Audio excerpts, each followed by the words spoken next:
चौक जिल्हा परिषद मतदारसंघ हा पूर्वापार सेनेचा बालेकिल्ला राहिला आहे। यावेळी या मतदारसंघातून पुन्हा माजी जिल्हा परिषद सदस्य मोतीराम ठोंबरे यांच्या नावाची जोरदार चर्चा आहे। पण काय म्हटले मोतीराम ठोंबरे यांनी पहा। पुन्हा एकदा हा मतदारसंघ सर्वसाधारण या गटासाठी राखीव झालेला आहे।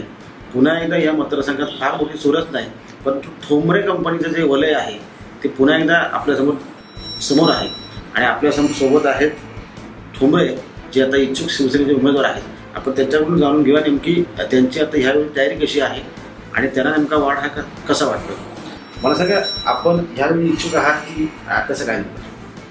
अजूनपर्यंत तशी काही तयारी नाही आहे, पण जनतेची इच्छा असेल, सर्व शिवसैनिकांची इच्छा असेल तर विचार करू।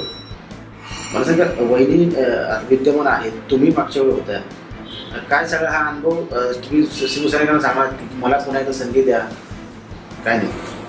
नाही, तसं काय सांगायची गरज लागणार नाही मला, कारण मी चांगल्या पद्धतीत कामं केलेली आहेत। मी 2007ला ZP सदस्य झालो, त्यावेळेस सुद्धा गावोगावामध्ये कामं केलेली आहेत। 2012ला मिसेस झाल्यानंतरही सर्व ठिकाणी कामं केलेली आहेत। तुम्ही याच्यामध्ये भगवा फडकवणार? विचार करू, पण पक्षाने संधी दिली तर भगवा फडकवू, कोणी राहिलं तरी भगवा फडकवणार आम्ही, एवढे नक्कीच।